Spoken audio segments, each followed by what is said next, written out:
As followers of Jesus, how can we be better at hating? Jesus said, except a man hate his father and his mother and his own life also, he cannot be my disciple. I'm out here today working on some garden beds. I'm putting in here. I made a little shelf I've cut out here in the soil on this hillside, and then I'm gonna put some good topsoil on top of this. This is just chert. So the Bible talks about hate. It talks about, Jesus talked about having to hate your own parents if you're going to be his disciple. So that's an important part of being a follower of Christ, is understanding hating and what that means. We tend to think of hatred today as something that you do to something that you just absolutely utterly despise, something that you feel this anger and this bitterness and this deep loathing against that.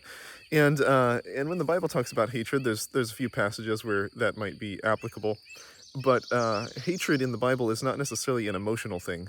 It's not that I feel this deep angst against this.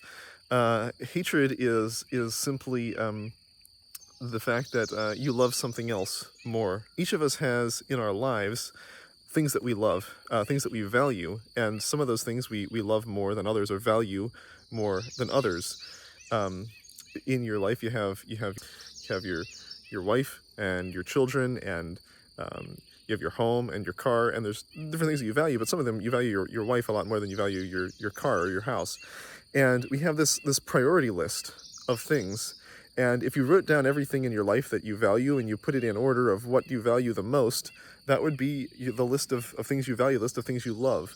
And the things that are down here, lower on the list, are things that you still have an attachment to, and maybe emotionally, there's things that you still value, but relative to this thing up here, you love this more. And so when there's ever a conflict between two things, if I've got a choice between my wife and my house, if my house is, if I have to choose between those two, I'm going to choose my wife. And that doesn't mean I have some emotional hatred against my house, but I hate my house relative to my wife. And to be a follower of Jesus, to know God and seek him, you have to realize that he is worth more and more valuable than anything else or anyone else in this universe. That's simply the facts. And if you're going to follow Christ, the cost may be everything else in this universe. You may not have a wonderful life on this earth. You may not have good relationships that you would otherwise value very deeply on this earth.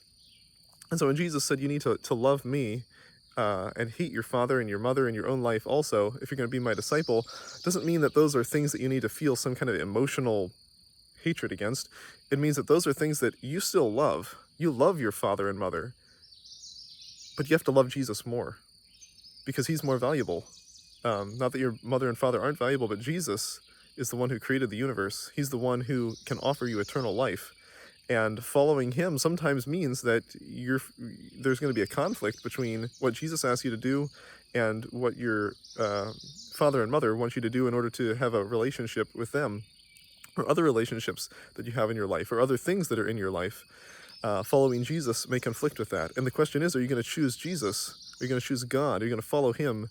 Or are you going to put these other things first? It is difficult to put up boundaries in life sometimes, and to say, no, this thing up here is more important. And so even though I love and value this person, this relationship, or this thing, I've got to put this first when there's a conflict.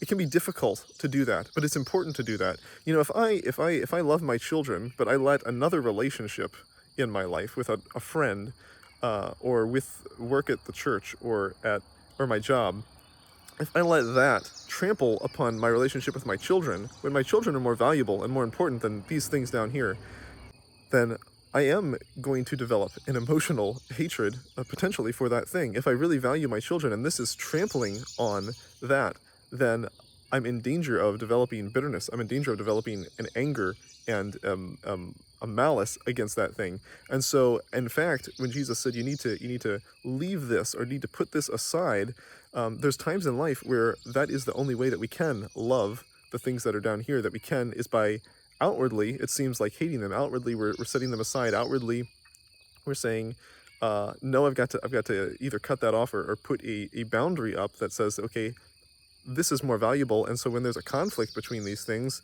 then this takes the back seat. and this is what I hold on to. Doing that is actually helps us not to develop the emotional hatred. It can feel like hating when it's another person in a relationship that we're limiting and putting up a boundary for. It can feel like hating to other people that see that occur, but it doesn't mean that we are feeling emotional hatred toward that. It means that we know what's valuable and what's most important to us, and we keep our life reflecting that set of values that we want to hold and that we need to hold in order to obtain Christ and be found in Him on that day.